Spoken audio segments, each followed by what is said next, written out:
Então, boa noite. Eu sou o João Antônio e eu sou do terceiro semestre de administração. Eu estou aqui com a Mayara, que também é do terceiro semestre. Nós vamos entrevistar a Fabiana, né? Isso. Colaboradora do Sicredi. O tema do nosso podcast de hoje é educação financeira e planejamento pessoal. Então, a gente vai fazer algumas perguntas para a Fabiana sobre o tema em si e vai ser uma conversa mesmo.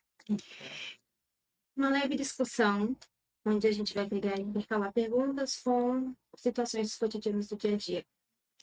Então, boa noite. Quero agradecer, né, pelo convite, dizer que é um prazer imenso estar aqui com vocês, Maiara e João, né, falar de um tema tão importante, né, que é a saúde financeira, principalmente para os jovens, né, que estão iniciando ali no mercado de trabalho, iniciando, né, no processo de questão de responsabilidade, de guardar, de poupar. Então, assim, estou muito feliz, né? Fiquei feliz com o convite. Falei para a Mayara, né, no convite dela ali, falei, que legal, pode contar comigo. E vamos fazer o possível aí para a gente orientar, né, e passar informações importantes da melhor forma para contribuir aí para esses jovens.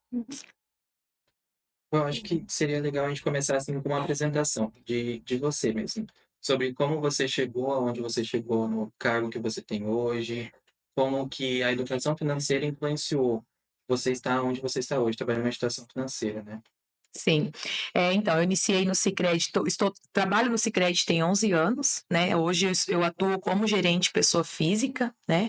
Iniciei no autoatendimento, né? Como assistente de atendimento, que hoje é o que a Mayara faz na nossa agência. Não sei você, João, Também. se é o que você faz também.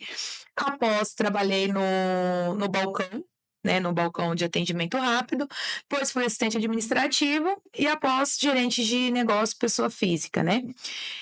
Eu falo que são muito aprendizados, né? O Sicredi me ensinou muito, contribuiu muito para a minha vida, né? Para a vida da minha família. Questão de saúde financeira. Hoje nós temos um programa de educação financeira no Sicredi, né? Tanto para colaboradores, primeiro o Sicredi tem a preocupação de trabalhar aqueles que estão dentro de casa, né? Após também estende ali para os associados, nas escolas, não associados também. Então, isso é muito importante. E eu falo que esse conhecimento, esse bate-papo, isso que nós estamos fazendo aqui, né, é uma forma de orientação. Então, o Sicredi contribuiu muito, né, para o meu conhecimento, né, sobre a saúde, a responsabilidade ali, né, financeira. Eu, como uma cooperativa, na Sicredi, a gente sempre pensa em ajudar a comunidade. Então, essa ideia de a gente trazer uma colaboradora do Sicredi foi justamente por isso. A gente, como também é colaborador, a gente pensou, né? O Sicredi tem essa ideia, esse é um dos princípios do cooperativismo. Então, vamos trazer alguém que realmente saiba falar sobre isso, sobre a educação financeira, né? Que é um tópico importante, ainda mais para a gente que está começando agora, começou a carreira aqui, começou a trabalhar, pelo menos o meu é o meu primeiro emprego, e eu já comecei a trabalhando no Sicredi. Então, assim, ele abre portas para muitas pessoas, né? Sim, Então, essa é a ideia que a gente queria trazer para cá. que legal. Como que as outras pessoas também podem começar desse jeito. Não necessariamente pelo Sicredi, mas Sim, como que a gente começa no mercado de trabalho, né? Sim, Sim. comigo também é o meu primeiro emprego, assim como o João, então é algo que muda bastante, né? A gente começar a receber nosso primeiro salário e aprender a lidar com isso, a lidar com o nosso salário, é algo que muitos jovens eles não estão preparados e toda a orientação possível é muito importante. E quanto mais cedo, melhor, né? É o que eu sempre costumo falar. Hoje é pior que ontem, mas melhor que amanhã, né? Então, assim, mais melhor não, né? Melhor que amanhã. Mas, então, quanto mais cedo, melhor. E eu me recordo muito quando eu iniciei no mercado de trabalho, né? Eu trabalhava no escritório de contabilidade e a minha mãe sempre dizia, minha filha, guarda um pouco, né? Do que você ganha, guarda um pouco, não pega tudo o seu salário, tudo que você pegar, você gastar, né? E eu falo que é muita questão de maturidade também. Não, tudo que eu pegava, eu gastava. As pessoas, né, geralmente quem fala de educação financeira, por exemplo, não indica o consórcio, fala que o consórcio ele não é um investimento. Eu acredito, eu vivi isso e eu falo isso com propriedade e eu falo que eu queria implementar na cabeça de cada jovem na sociedade, as jovens estão começando a trabalhar, ingressando no mercado de trabalho, a fazer sim o consórcio. Por quê? o consórcio, ele foi o que me ensinou a guardar. Então, eu falo assim, eu realizei vários sonhos com o consórcio, como paguei a metade da minha casa, presenteei minha mãe com uma moto, paguei a decoração do meu casamento. Então, assim, e além disso, de sonhos que eu realizei, é algo que eu aprendi a guardar, porque o consórcio, ele tem aquela parcela mensal. Então, ele força você a pagar aquela parcela. Não tem como você falar assim, esse mês eu não vou pagar, né? E foi onde eu aprendi, né? Fiz essa educação. Então, no momento que eu estou pagando o consórcio, eu sabia que eu conseguia guardar aquele valor, e quando eu finalizava, eu falava, eu vou conseguir guardar, porque no consórcio eu conseguia pagar. Então, assim, quando eu vejo, né, as pessoas que falam, o consórcio ele não é um investimento, eu sou contra, porque ele é sim um investimento, é uma forma, e para o jovem, é a melhor forma de ensinar ele a guardar.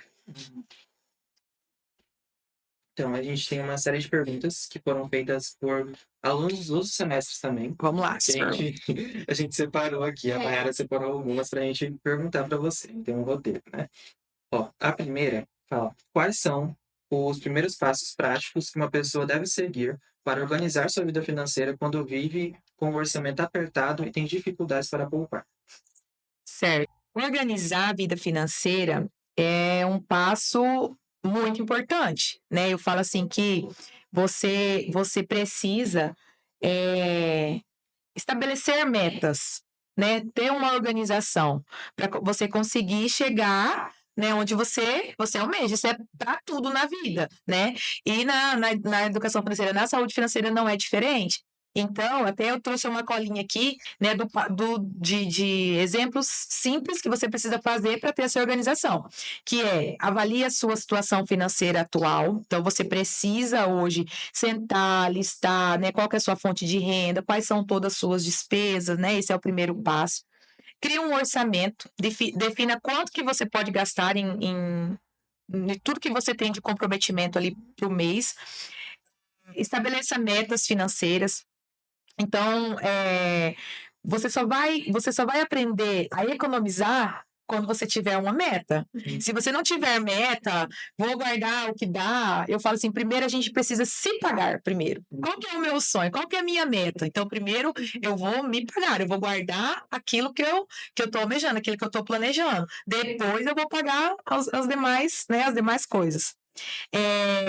Reduza suas dívidas, priorize o pagamento das dívidas com juros mais altos. Hoje acontece muito da pessoa, por exemplo, eu vou guardar.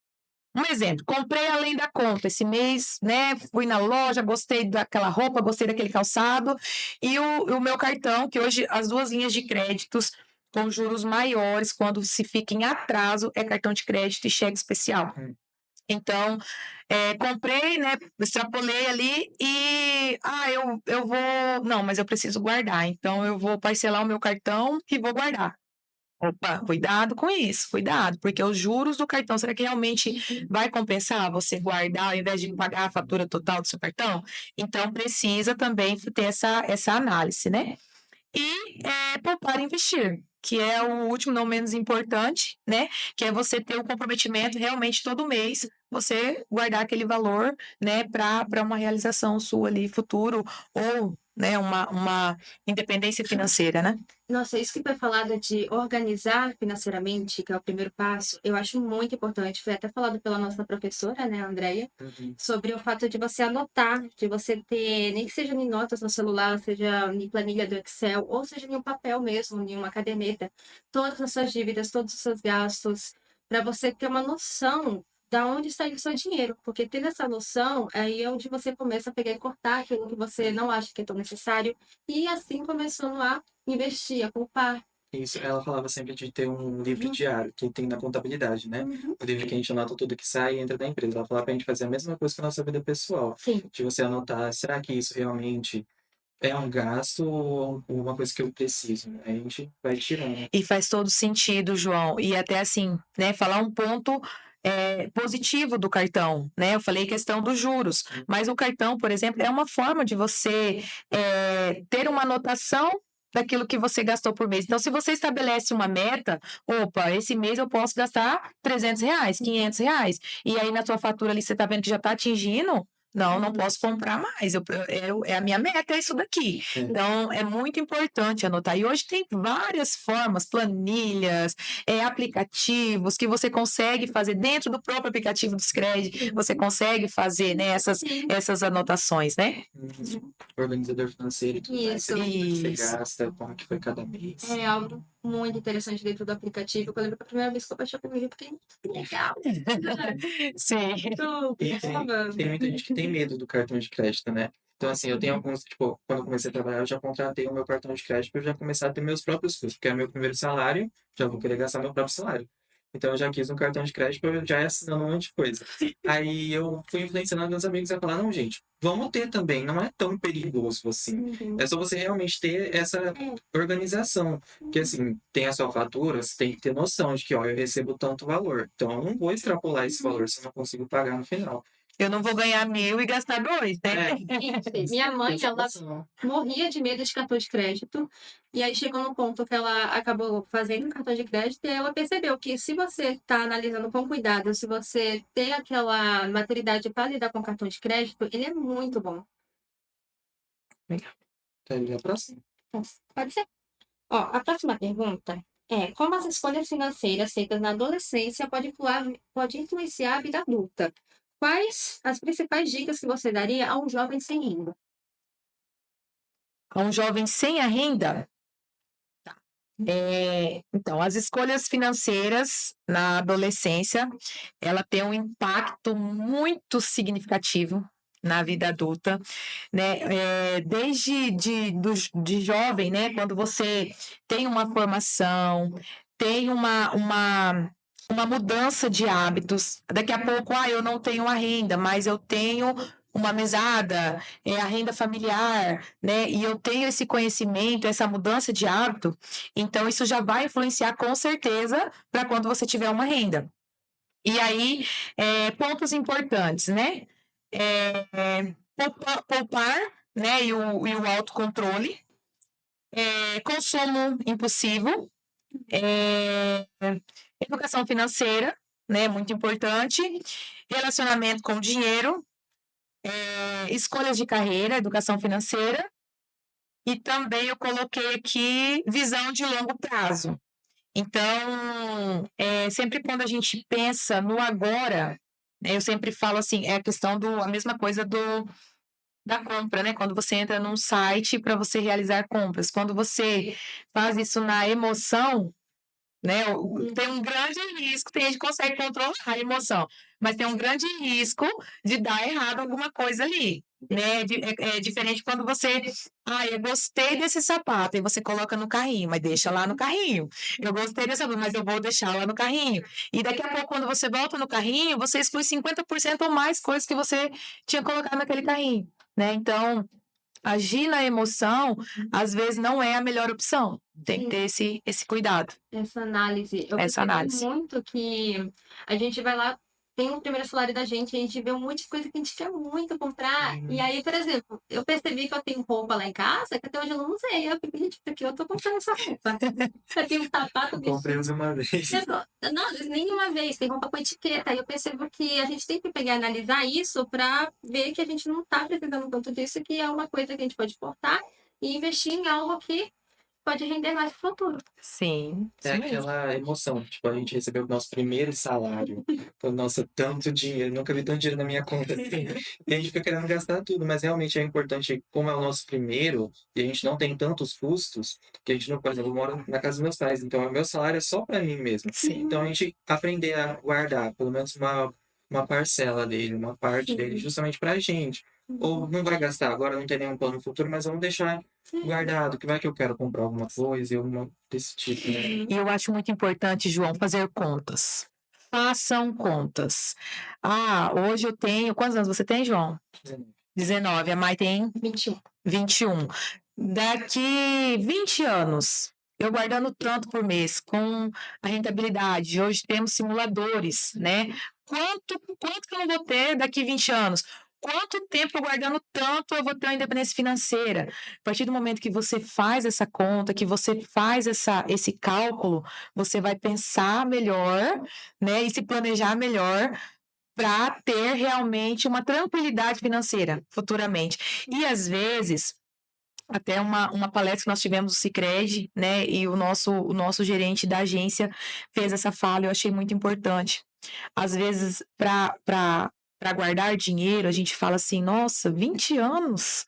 Meu Deus, é uma vida, eu vou ficar guardando para desfrutar daqui 20 anos, porque nós, seres humanos, a gente tem o hábito de querer tudo para ontem, tudo para agora. A gente tem esse hábito, né? Quando você quer ter uma satisfação imediata, não é verdade?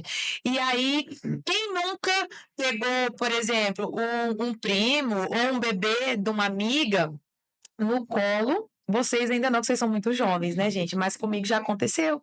E hoje eu vejo esses bebês que eu peguei no colo casando.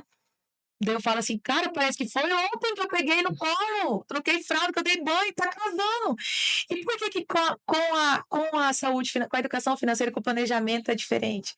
Às vezes a gente pensa, daqui 20 anos, eu vou guardar R$ 100 para daqui 20 anos. Mas 20 anos passa assim, gente. E se eu não guardei, passou 20 anos e eu não tenho. Sim, a nossa percepção de tempo é aquela coisa de pensar, 20 anos vão passar de qualquer jeito. Então é melhor você passar 20 anos com uma poupança, com o dinheiro que você guardou, do que sim. É isso mesmo. Tipo, a gente tá trabalhando assim 16 meses. A gente pensou, nossa, 16 meses vai demorar. Nossa, vou poder comprar tanta coisa. Mas a gente pensa que a gente já tá na metade desses 16 meses que a gente tinha. Então, a gente quase não fez nada, parece. Mas realmente o tempo passa muito rápido. E a gente guardando assim sempre é muito importante mesmo. Sim.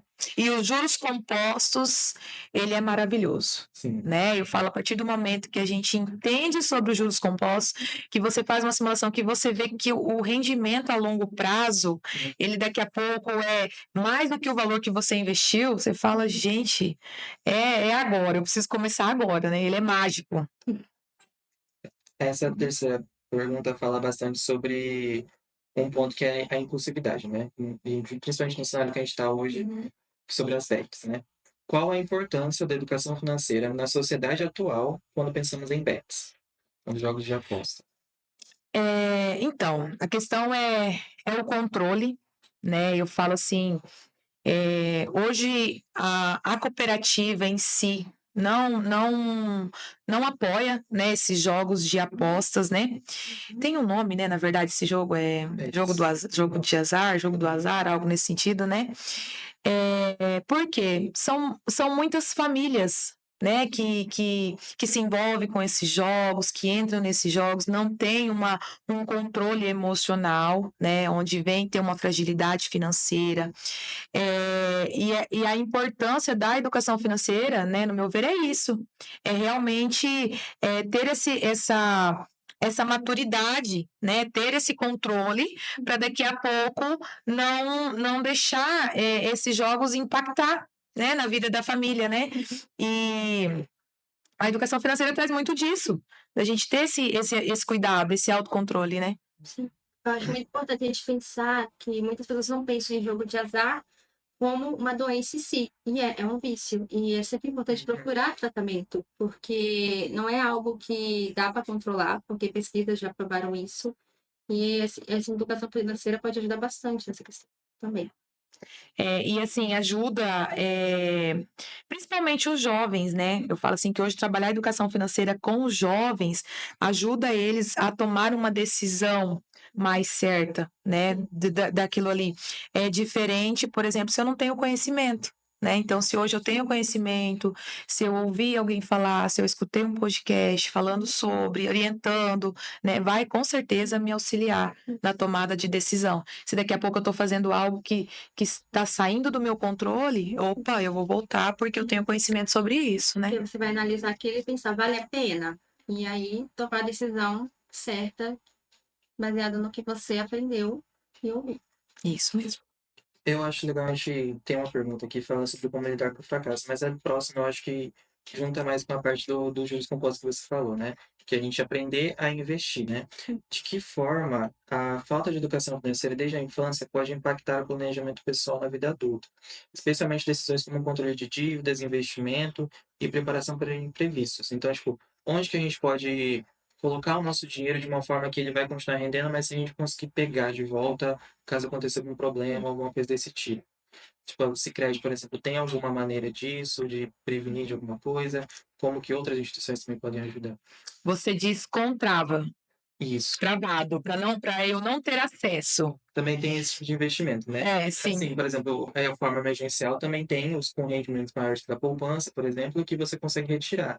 Mas também qual o momento certo de eu investir nesses com trava e qual o momento certo de eu investir que não tem trava? Sim. Hoje, João, nós devemos, precisamos, Maiara, ter uma reserva financeira, né? Então, a reserva financeira não é um valor para você deixar com trava, um valor que você não pode ter acesso imediato, né? Já fala, reserva financeira, que é o quê? Aconteceu algo inesperado, né? Vou citar um exemplo muito na prática, tá? Perdi meu emprego.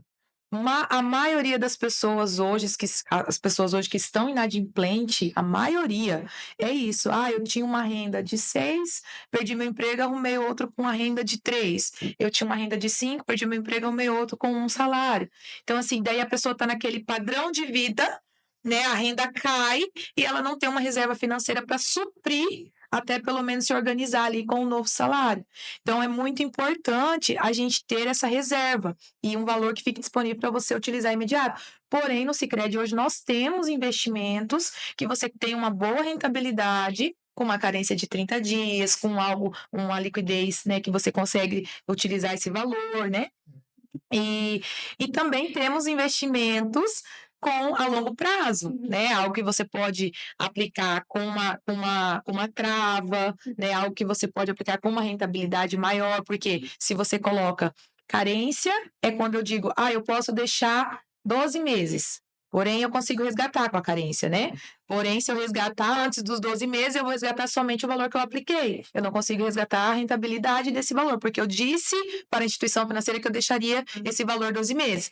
E tem investimento com trava, que eu não consigo resgatar. Então, se eu deixo com trava, também a cooperativa, a instituição financeira, ele vai conseguir te pagar uma rentabilidade maior, porque sabe que tem aquele recurso que consegue. E hoje nós temos programação de investimento também. Hoje eu não tenho, Fabiana, um valor X para ir lá e aplicar, mas eu consigo guardar tanto por mês. Então, nós temos também daí a programação de investimento.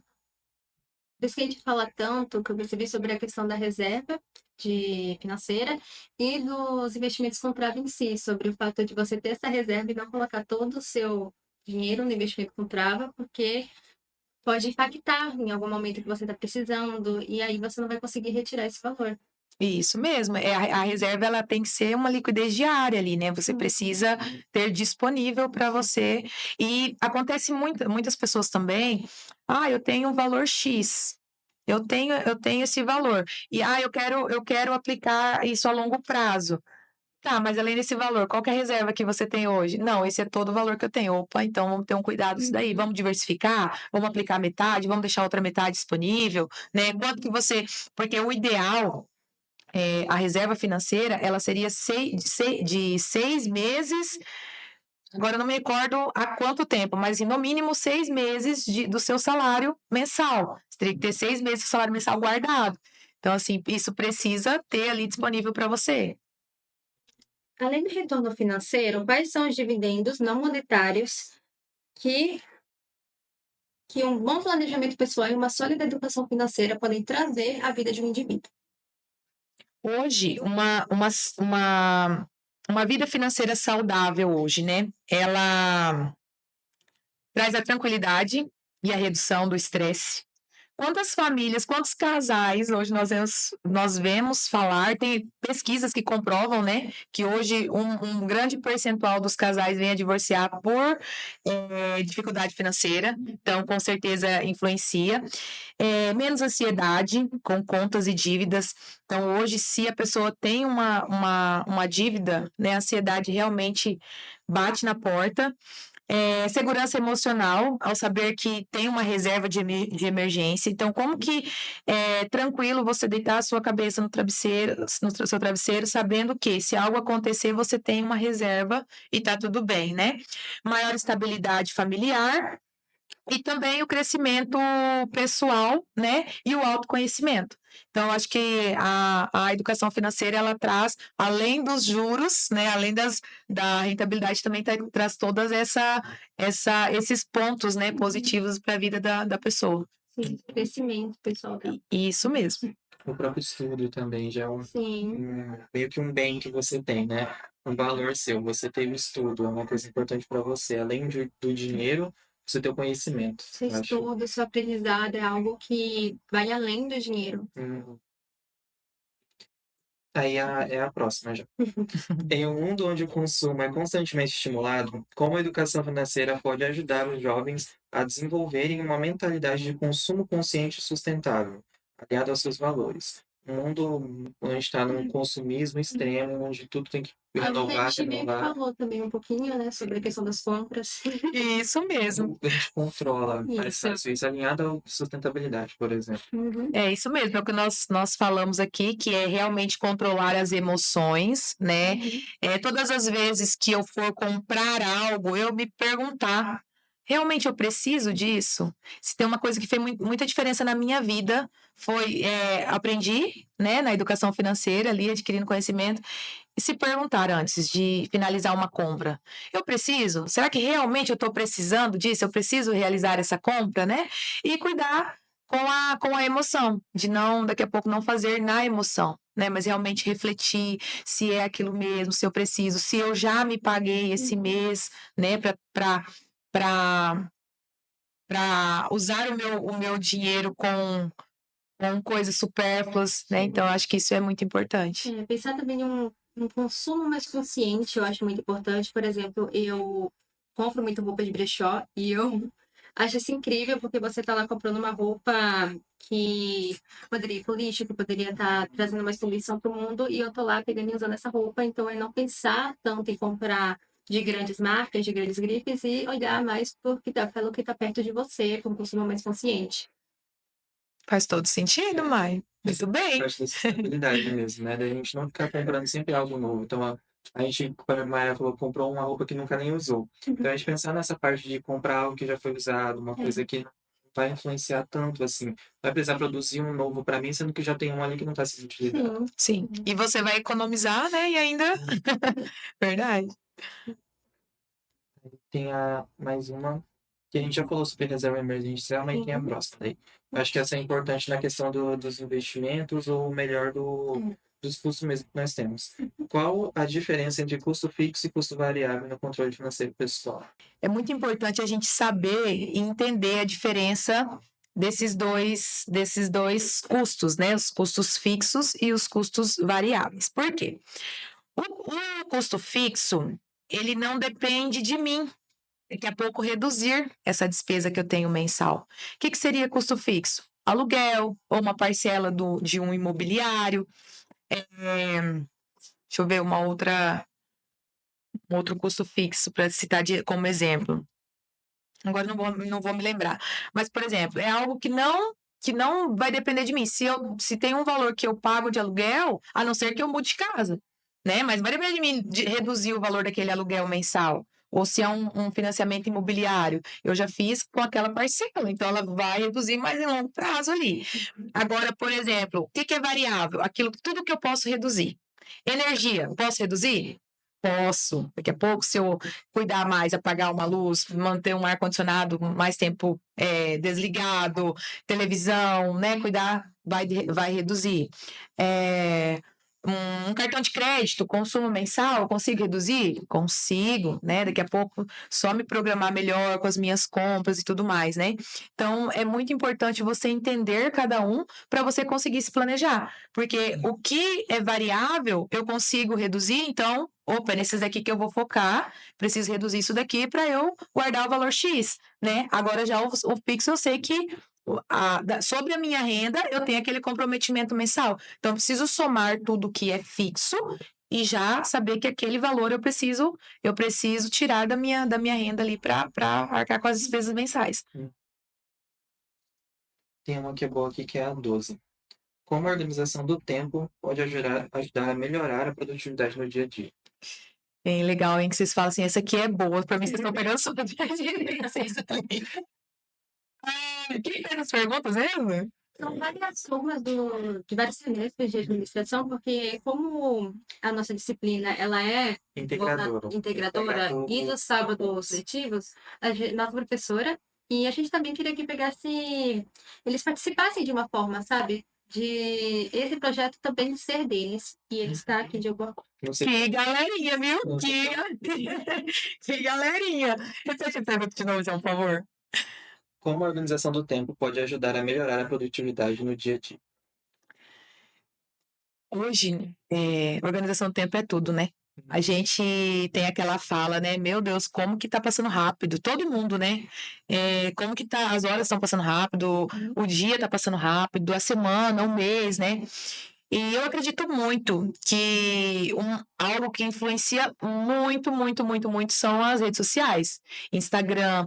Quem nunca, gente, quem nunca pegou o Instagram ali e falou assim: eu vou ficar aqui 10 minutos. E de 10 minutos passa 30, 40 minutos, né? E é algo que, até esses dias eu estava lendo sobre, né, uma pesquisa que fala que isso faz com certeza acelerar mais, né? Então, acho que a gente precisa ter essa ciência, né, que eu preciso controlar, eu preciso cuidar melhor do meu tempo. O que que eu preciso fazer para conseguir cumprir o que eu planejei pro meu dia a dia. Então, gestão do tempo influencia totalmente, totalmente na minha opinião. Será que eu falei o que vocês queriam ouvir ou não? Pode complementar. Eu acho que já é suficiente. Porque, assim, é importante a gente ter essa gestão de tempo, né?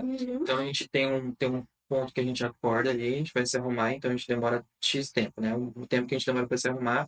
Será que nesse tempo dá para a gente fazer alguma coisa a mais? Ou a gente pode tirar alguma coisa a menos para a gente realmente ter uma produtividade maior? Então, por exemplo, se a gente vai para academia ou não, se a gente demora tanto tempo, será que eu posso tirar alguma parte disso de eu me arrumar? Então, eu vou trabalhar até a hora. Eu volto às 5 horas da tarde, por exemplo. Então, será que nesse meio tempo tem mais alguma coisa que eu posso fazer, além do meu trabalho? Será que eu posso procurar, por exemplo, algum curso que eu possa fazer nesse meio tempo? Porque o próprio Sicredi mesmo, que eu já vi, tem cursos não só para os colaboradores, mas aberto mesmo. Cursos que a gente pode fazer de no máximo 30 minutinhos e a gente já complementa muito com o nosso conhecimento. A gente consegue. Tem bastante curso também de educação financeira, de planejamento, tem cursos básicos de computação, no caso, mexer no Word, Excel. Então, acho que seria legal, assim, desses 30 minutos, em vez de eu ficar só no TikTok, por exemplo, no Instagram, eu vou usar para fazer um curso, por exemplo. Ah, É com importante certeza. a gente ver essa distorção da nossa percepção de tempo que as redes sociais causam, porque, como ele falou, às vezes a gente perde uma hora mexendo no TikTok, uma hora mexendo no Instagram, que a gente pode simplesmente desligar o celular, fazer um detox e fazer algo que vai ser mais produtivo para você. Fazer um curso, fazer uma academia, fazer alguma outra coisa, não que você deva deixar de lado as redes sociais, mas por um período de tempo é muito importante, até para a sua saúde mesmo mental. E eu acho que tem um autocontrole, né, Mai? Não é não fazer, não. Até porque tem muito a contribuir também as redes sociais. Eu falo assim que quando eu penso e eu quero aprender algo, eu vou lá no Instagram e só fico digitando aquilo ali. Porque automaticamente ele vai me mandar informações sobre aquilo, né? Então, com certeza tem muito a contribuir, não é só o lado ruim, né? Mas a gente precisa ter esse autocontrole, precisa ter essa organização, né, para conseguir cumprir, né? Utilizar sim, de forma consciente sim, mas também saber que eu tenho meus outros planejamentos, né? Manter um equilíbrio ali. Equilíbrio, isso mesmo. Cabe mais uma? Qual? Eu acho que seria a última. Enfim, eu acho que esse é o que a gente já está falando bastante, mas para finalizar mesmo. Quais são os principais passos para elaborar um orçamento pessoal eficaz e manter o controle das finanças no dia a dia? Então, assim, quais são os passos para a gente montar esse planejamento que a gente tanto fala? Como que a gente pode começar? Alguém que quer começar agora a se planejar mesmo. Eu acho que nós falamos isso lá no início, né? Que é realmente se reorganizar, né? Primeiro, saber qual que é a minha receita, quais são as minhas despesas, se eu hoje possuo dívida, o que eu preciso liquidar dessas dívidas, onde eu estou pagando maior juro, jamais pagar juro e guardar, achar que eu estou fazendo um bom negócio, né? Então, acho que o primeiro passo mais importante é isso dali, é a organização. Saber o que eu tenho de receita, o que eu tenho de despesa, saber se eu tenho algo que eu preciso já eliminar de imediato, né? Para depois manter o foco mesmo, né? Tinha mais uma perguntinha que eu lembro que a gente veio conversando sobre, que é uma coisa muito importante para investimento, para você poupar crédito também, pegar crédito no caso financiamentos, que é a taxa Selic. Que assim, é a nossa taxa global, que todas as instituições financeiras usam, e tem muita gente que não sabe qual o momento certo de investir, o que ela influencia no mercado mesmo. E ela influencia quase tudo, né? Então, se você puder explicar só um pouquinho, assim, como que é para alguém, assim, entender mesmo. Ah, com certeza. Então, a taxa Selic hoje ela é a taxa balizadora, né? A Selic ela é a taxa. é, Ai, gente, deu branco agora, peraí. Não, não fala. Não, mas eu sei falar, calma aí, eu falo meu atendimento todo dia. É, é a taxa. Lembrei. Vocês vão cortar, né? Bom, a taxa Selic, ela é a taxa básica da economia. Então, assim, a CDI, que é a taxa que tem a rentabilidade sobre investimentos, também como mediada a taxa de juros, né, sobre o crédito, a CDI, ela praticamente ela acompanha a taxa Selic. CDI ela é a taxa interbancária, né? Então, quanto maior a Selic, melhor para eu guardar, né? E uma taxa de juros maior quando eu estou pegando um valor emprestado, né? Quanto menor, então, melhor para eu pegar emprestado e a minha rentabilidade sobre os meus investimentos também tende a cair. Então, é muito importante entender sobre a Selic, sobre a rentabilidade, porque às vezes a pessoa acredita que ela está fazendo um bom negócio e o cenário econômico naquele momento não seria o melhor, né? Devido justamente a essa taxa balizadora.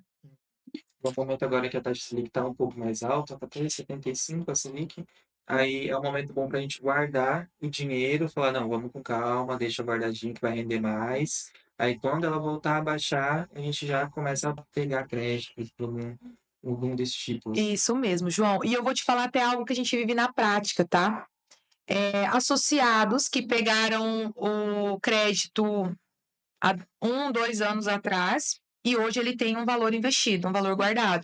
E ele nos procura para liquidar o crédito que ele possui. Sendo que se ele deixar aquele valor aplicado, pelo prazo para finalizar o crédito, vai render mais do que o desconto que ele tem para liquidar esse crédito hoje. Então é para você ver como é muito importante você ter o conhecimento e ter esse cuidado, né? E é onde nós estamos ali para orientar.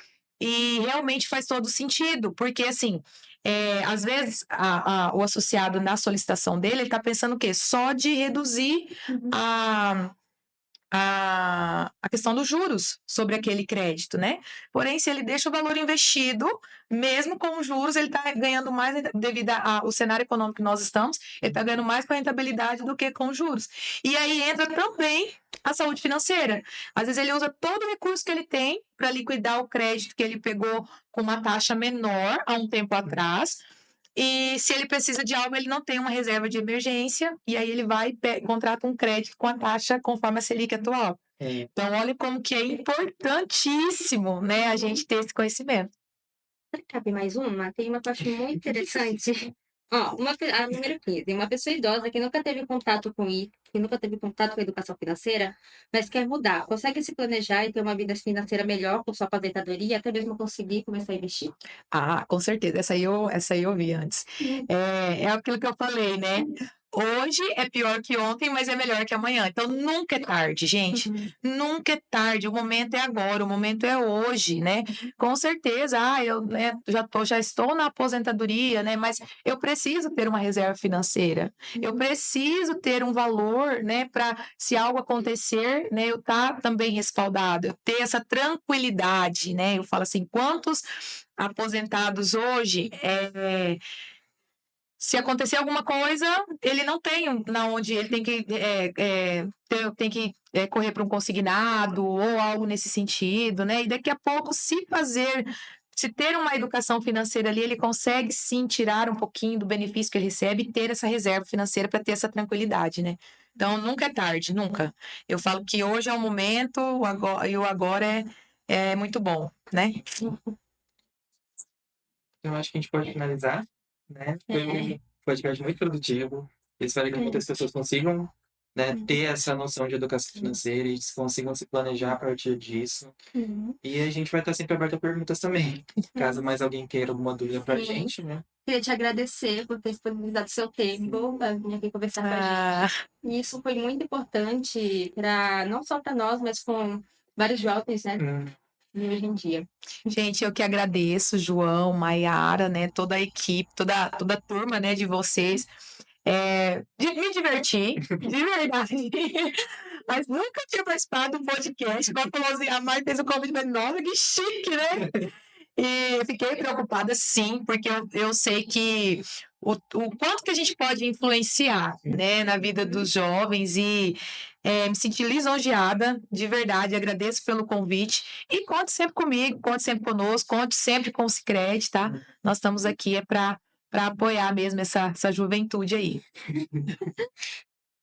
Acho que dá pra acabar assim. Aqui? E aí, o que vocês acharam? Será que a gente